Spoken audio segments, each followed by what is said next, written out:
بھی آتے, ان کے گھروں میں بھی آتے کہ وہاں پہ دیکھیں, ہم وہاں پہ رہ کے دیکھ لیں, شاید وہاں پہ سکون ہو, لیکن ان کے لیے وہاں بھی سکون نہ ہوتا. والدمہ, پھر خون کا عذاب ان کے اوپر آیا. ان کی ہر چیز کے اندر خون ہی خون ان کو دکھائی دیتا, یہاں تک کہ پانی پینے کے لیے ان کے پانی کے اندر پانی بھی خون بن گیا.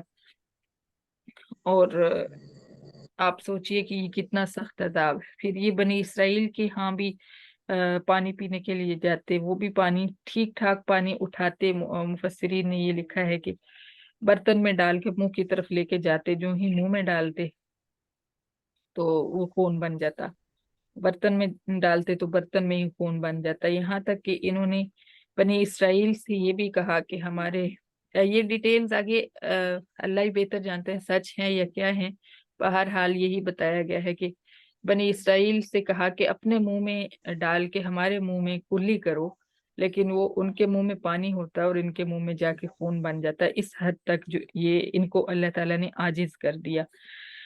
اللہ اکبر. تو اس طرح ان کے اوپر پھر خون کا عذاب آیا, تو پھر یہ دوڑے دوڑے حضرت موسیٰ علیہ السلام کے پاس آئے اور وہی اقرار کیا, لیکن جب اللہ تعالیٰ نے وہ ہٹا دیا تو پھر ویسے ہی باغی بن گئے. آیات مفصلات, اللہ فرماتے ہیں کہ یہ علیحدہ علیحدہ مختلف اوقات میں یہ عذاب آئے. فاستکبروا وکانوا قوما مجرمین, لیکن انہوں نے تکبر کیا اور تھے ہی وہ مجرم لوگ. اتنی مصیبتیں اور آفتیں آنے کے بعد بھی نہیں مانے.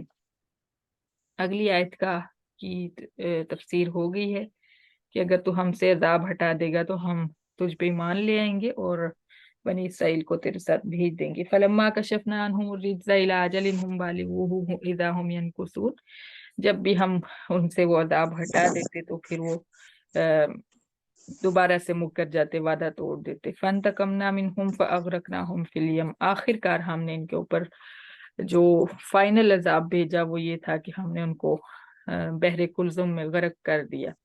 حضرت موسیٰ علیہ السلام اور بنی اسرائیل, جب اللہ تعالیٰ نے حکم دیا کہ بنی اسرائیل کو لے کے نکل جاؤ, حضرت موسیٰ علیہ السلام اپنی قوم کو لے کے نکلے تو وہ اٹھ کے دیکھا فرعون نے کہ اس کے محل میں کام کاج کرنے والے نہیں آئے اور کھیتوں میں کام والے نہیں آئے. تو اس نے کہا پتہ کرو بنی اسرائیل کہاں گئے ہیں, سو گئے ہیں یا کیا ہوا ہے. جب دیکھا تو ان کا سارا محلہ خالی تھا, ان کا سارا ایریا جو تھا وہ ویران پڑا تھا. تو اس نے کچھ سوچا سمجھا نہیں, فوراً اپنی فوجوں کو حکم دیا اور اپنے پورے جو عوام تھے, بچے بڑے بوڑھے سب کو لے کے, عورتوں سمیت, کیونکہ اللہ تعالیٰ ان کو غرق کرنے کا ارادہ فرما چکے تھے نا, سب کو لے کے حضرت موسیٰ علیہ السلام کے پیچھے دوڑ پڑا. اور پھر بحر کلزم پہ جا کے ان کو اس نے دیکھا کہ پار ہو رہے ہیں, سمندر میں راستے بن رہے ہیں.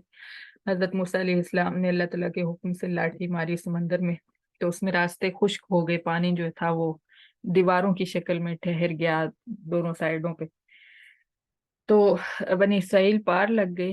اب فرعون کنارے پہ کھڑے دیکھ رہا تھا کہ یہ لوگ تو ان راستوں سے گزر رہے ہیں, تو اس نے بھی اپنے لوگوں سے کہا کہ تم لوگ بھی چھلانگ لگا جاؤ اور انہی راستوں کے اوپر جو ہے بنی اسرائیل کو جا کے پیچھے سے پکڑ لو.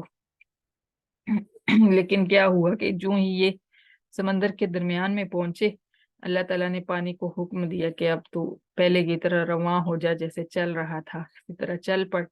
پانی پھر ویسے ہی رواں ہو گیا اور سارے جو فرعونیے تھے ان کو غرق کر دیا, لے کے ان کو ڈبو دیا. تو اللہ تعالیٰ فرماتے ہیں کہ اس لیے کذبوا بآیاتنا وکانوا عنہا غافلین, ہم نے یہ سب اس لیے کیا کہ انہوں نے ہماری آیات کو جھٹلایا اور ان سے غفلت برتی, یعنی ہمارے معجزات کو جھٹلایا اور ان سے غفلت برتی. یہ جو عذاب تھے ان کے اوپر آئے, یہ حضرت موسیٰ علیہ السلام کے معجزات بھی تھے.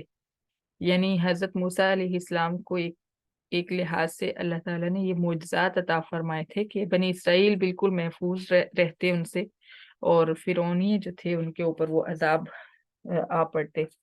تو یہ ایک لحاظ سے حضرت موسیٰ علیہ السلام کے معجزات بھی تھے جن کا انہوں نے انکار کیا. جو دو